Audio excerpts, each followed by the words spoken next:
wisdom, prudentia, justice, justitia, temperance, temperantia, courage. fortitudo. Applying ancient philosophy to modern life, this is the Sunday Stoic.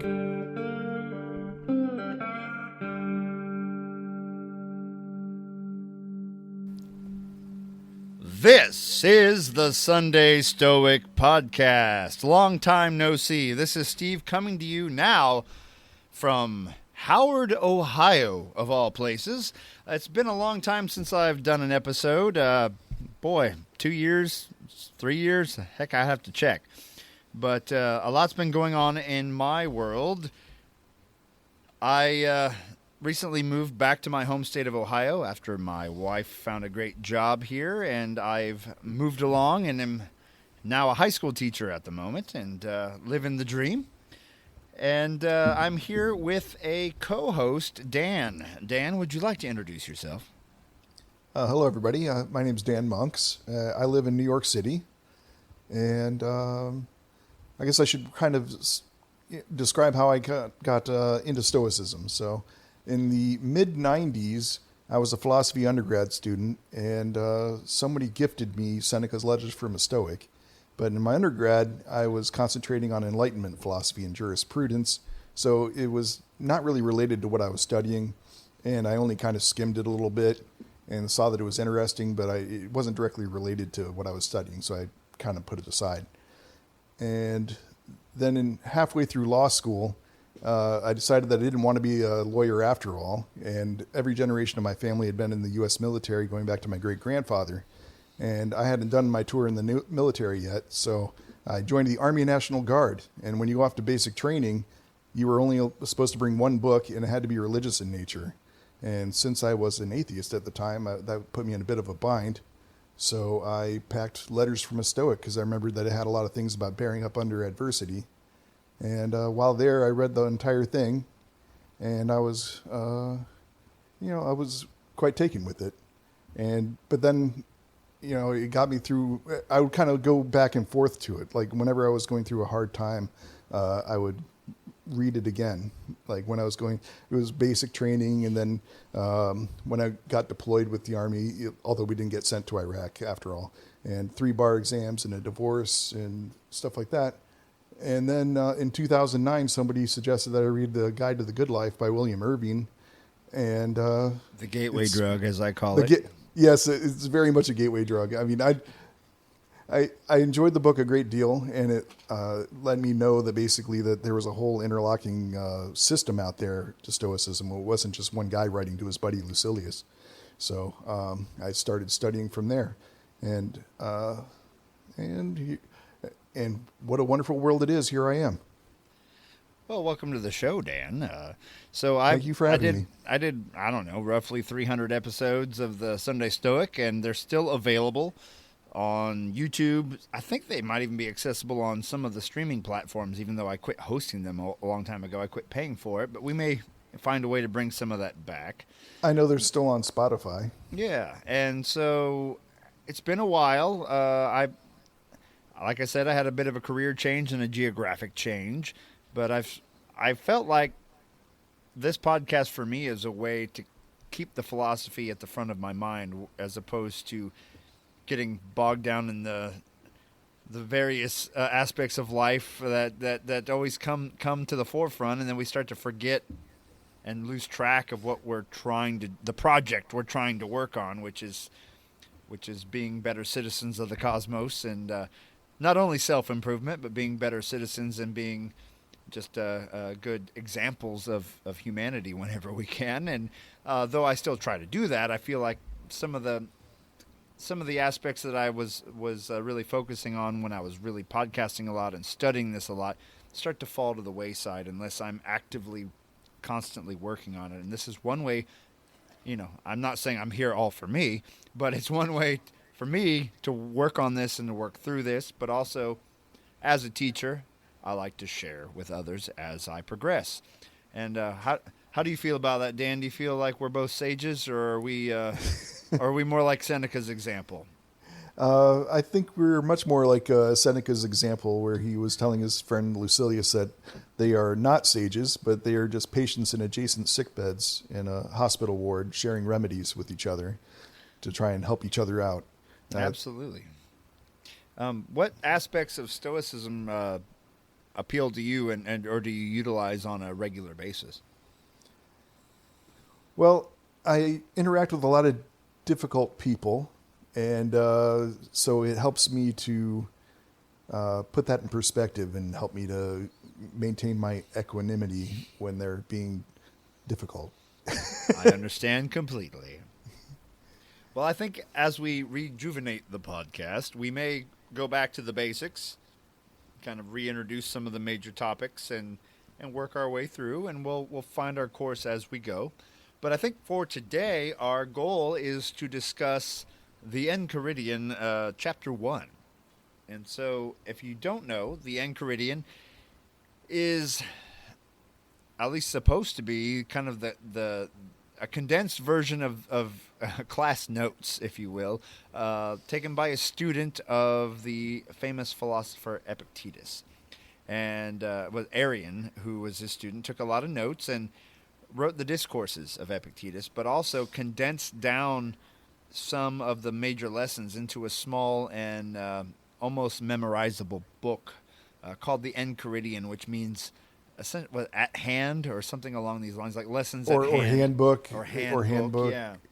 So I read somewhere that somebody said that their theory was that if you were an upper class Roman person and you were going, from city to city, it might be difficult to bring your whole library with you. Right. So the Enchiridion would be a good way to keep all the thoughts of Epictetus with you when you're on the road.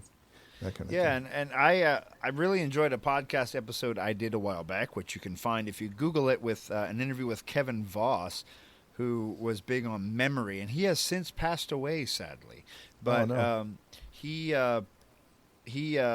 wrote a book called Memorizing the Stoics, and one of the chapters in that book is not memorizing every word of the Enchiridion, but memorizing the themes of each chapter, using kind of a memory palace where you use visuals and you walk through in your mind through a home, through different rooms, and see different objects, and you use those objects to bring the Enchiridion to your mind. And the Enchiridion itself is small enough to carry around, but it's also small enough that you can memorize the key points if you need to. And I think it's a great place to start the study of Stoicism, and a place where we'll start today. So, the Enchiridion, Chapter 1. There are things which are in our power, and there are things which are beyond our power. Within our power are opinion, aim, desire, aversion, and in one word, whatever affairs are our own. Beyond our power are body, property, reputation, office, and in one word, whatever are not properly our own affairs. That's paragraph 1. Let's pause there for a moment. Dan, what do you make of that first paragraph? Basically, Epictetus is saying that the only thing that we have, the only thing that's truly ours, is our internal world, what's going on inside our minds. And everything outside of ourselves is out of our control, and it's not up to us. And that unfortunately that includes things like family. And Yep. a lot of people are pretty turned off by that. It is hard to put your children into that category, but they are completely different beings than you, and you have influence over them, but you don't have Control. Yeah. And I like here, I had another interview a while back with Michael Tremblay where we talked about what is known as the dichotomy of control. That's a modern term, which applies to this reading here. But the idea of control is bit over the top maybe for what we're saying here. It's within our power. Doesn't mean it's a light switch and you can just activate it, but it's something you can work toward. It's within your power to work on and to improve on. And to make progress, right? And and that's our goal, is to make progress. We're never going to be perfect. Perfection is beyond human capacity unless you're a sage, and let's just face the facts. I don't think any of us are, but maybe you are. You can write in, tell me about how you're a sage. That'd be great. sundystoic@gmail.com. But probably we are procoptons. We are working towards being better than we were yesterday. Yep.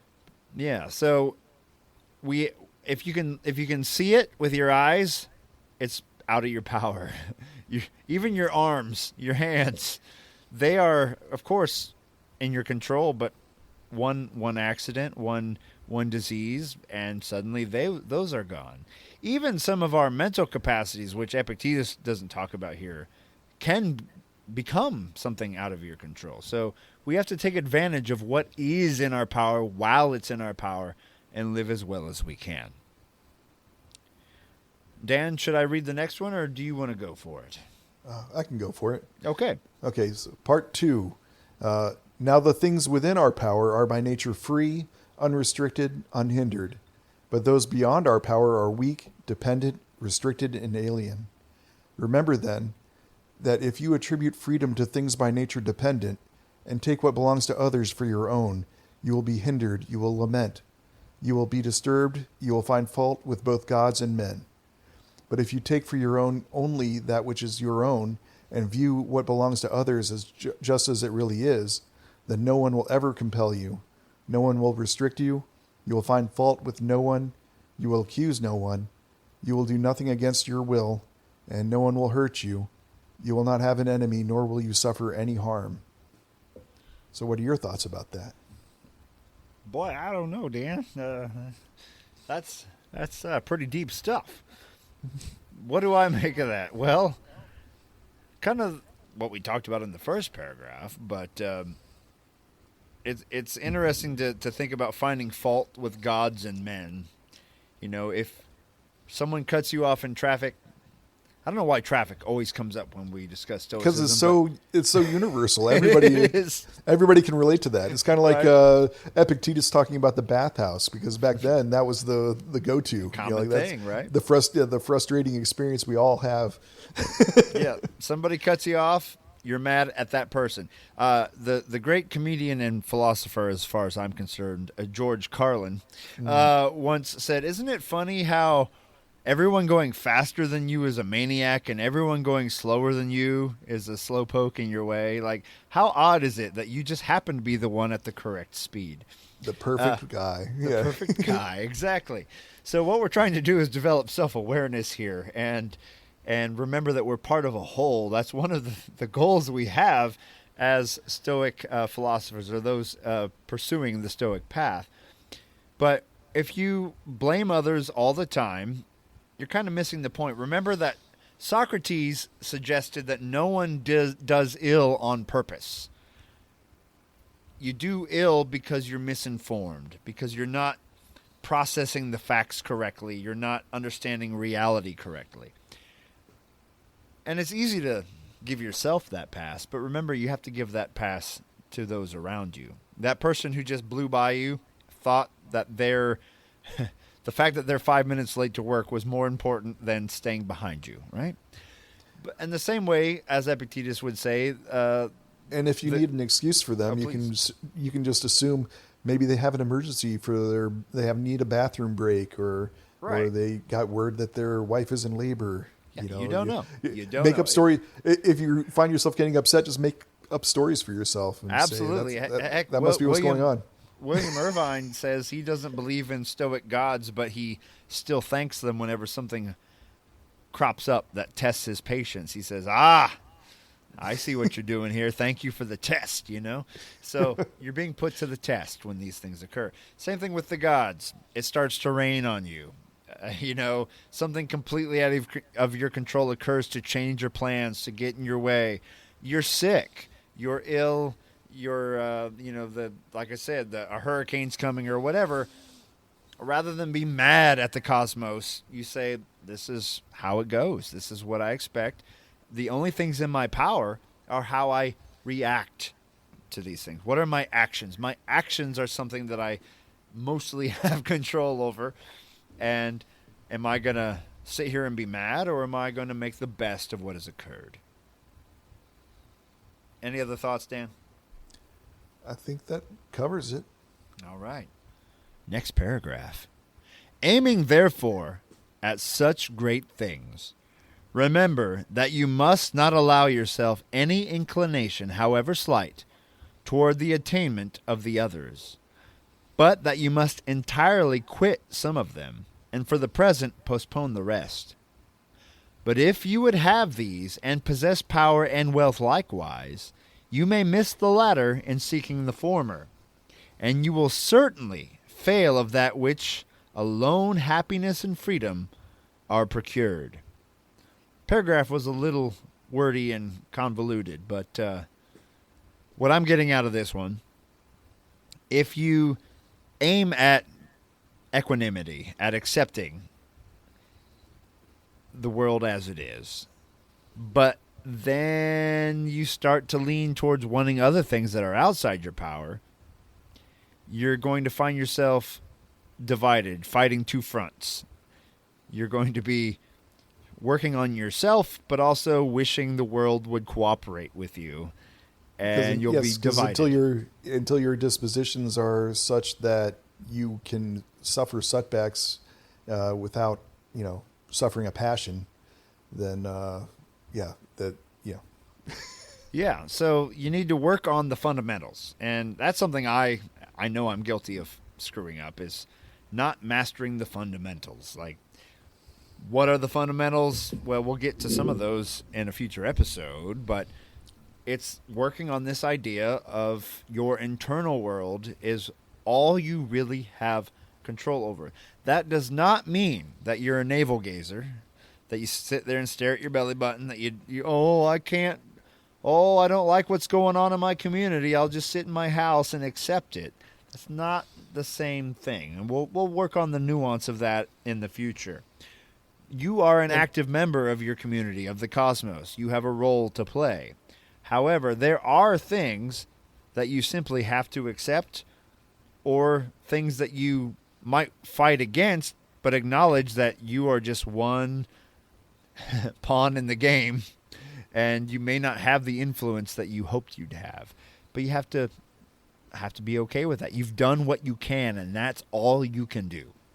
Doing what you can is all you can do. But if you split yourself up, I remember as a Catholic boy growing up, the sermon about like a person can't chase money and follow money and God at the same time. You're dividing yourself up. Yeah, go ahead, you can't Dan. serve God. You can't serve God and mammon at the same time. Exactly. And so this is a similar idea.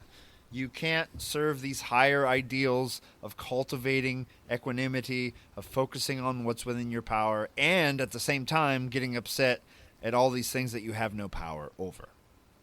However, in a practical sense, we also recognize that we all have to go to work. We have to. In order to fulfill our duties to our families and even to ourselves, we do have to earn enough money to keep the lights on and food going down the gullet. So, however, Dan and I would happily accept a Silicon Valley donation where thereby we would not have to worry about these things any further. So, if you're listening and you're like, I'd like to change the world, hey, sundystoic@gmail.com. Dan, would you like to read the last paragraph? Sure. Seek at once, therefore, to be able to say to every unpleasing semblance, you are but a semblance only, and by no means the real thing.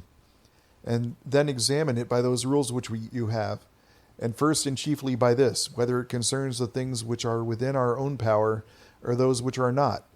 And if it concerns anything beyond our power, be prepared to say that it is nothing to you. Whoa. That's a big one there. You are but a semblance, and by no means the real thing. You shall not pass, right? This is a big one that comes up a lot in Stoic writings. You have to engage in metacognition here, which is thinking about thinking, or think of the observer. If you think of things in Buddhist terms, there's an observer that is above your mental processes, and you're watching what you're thinking and what's happening, and you see something occur, and this is that trick, is that gap between something that occurs and your reaction. And if you're not watching, it can feel like the event causes your response, but that's not really true. There's an event, then there's your thoughts about the event, and then there's the response of how you feel, which leads to how you react. And if you can get good enough at it, which I am by no means an expert at, you can say, this is not a real problem. This looks like a problem, but it's not a problem. You're not the real thing. I'm moving on. Much like hearing a bump in the night. You're in your bed, going to sleep, nice and calm, nice and cool. The air conditioner's running. Everything is great. You hear a boom. What was that? Is that an intruder? Or was it the dog getting a drink of water, right? This sound could mean something very dangerous, but that's most likely not the real thing. It's a semblance of the real thing. You're not the real deal. I can be calm. I can go back to sleep. That's what I get from that. But be prepared to say it is nothing to you. That one can be difficult because, once again, in the extreme sense, our loved ones are externals to us. They are not within our power. Would you look at someone you love and say, well, that is nothing to me? The trick is, once again, the distinction between someone you love that's within someone you're caring for. That doesn't mean you don't care about them.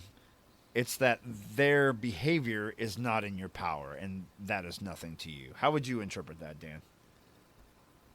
What is important to remember is what is the only thing the only true good is virtue, and the only evil is vice. So when they say it's nothing to you, what I think they're saying is that it has no bearing on whether you're a good person or not.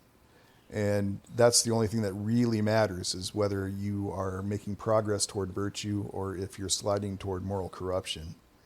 And so let's bring it to a very personal level here.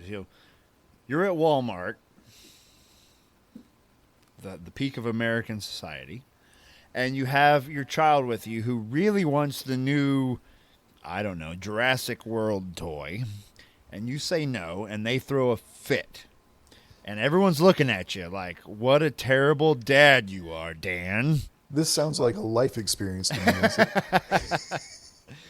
So that's going on. How do you say that's nothing to me?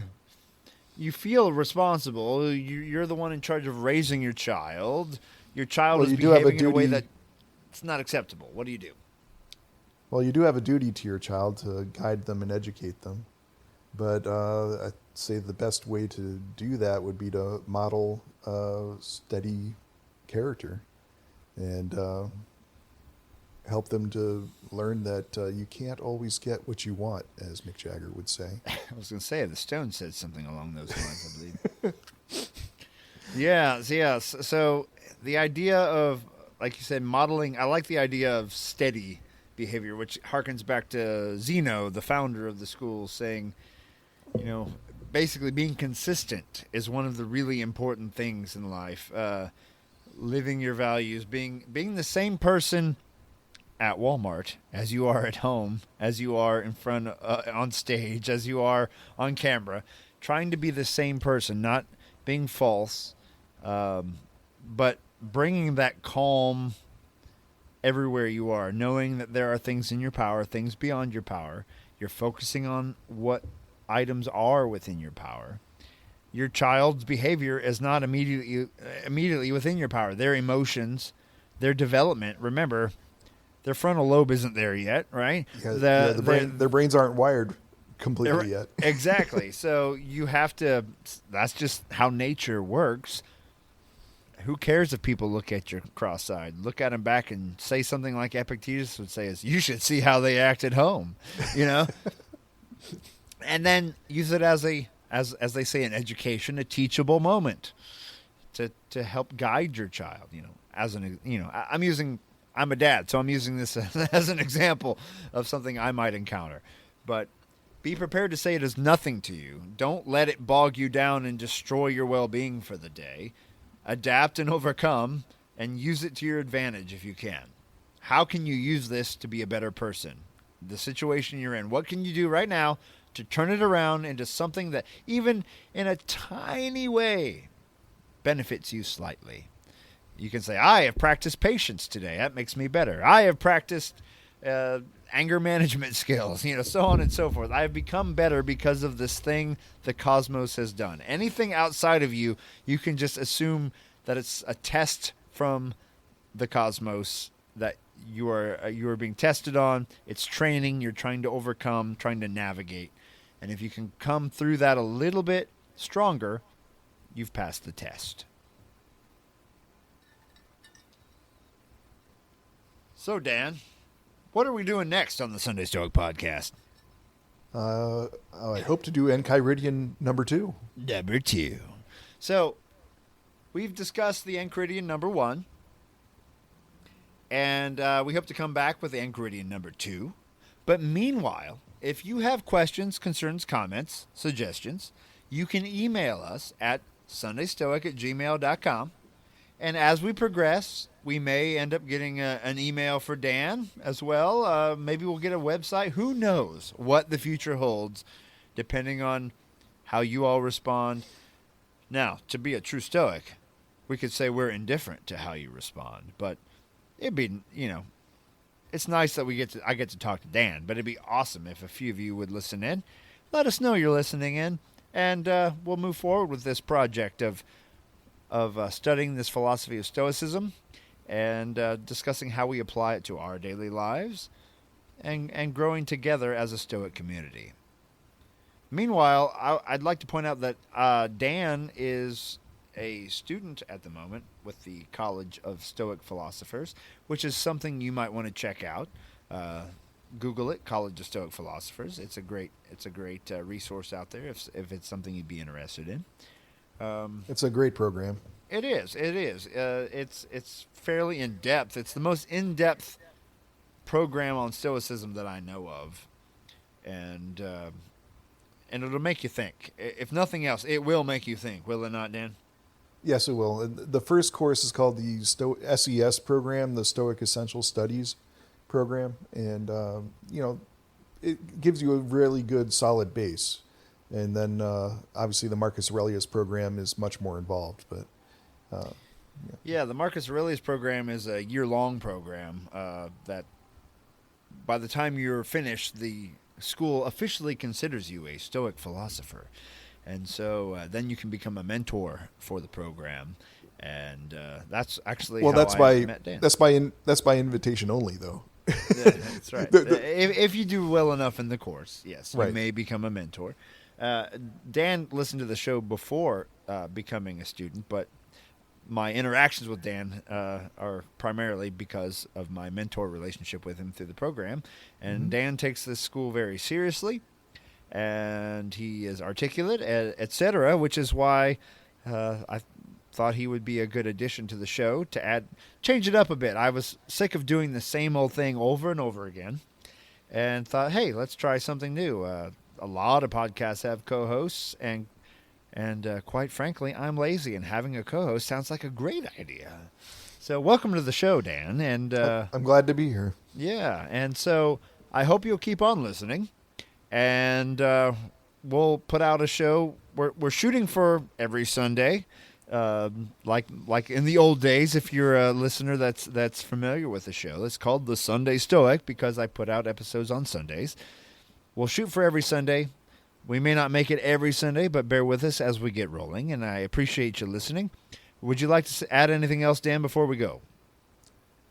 Carpe diem, seize the day. Stealing my line, man. All right. I'm petty like that. You're petty like that. Hey, thanks for listening to the return of the Sunday Stoic podcast. And until next time, Dan, carpe DM.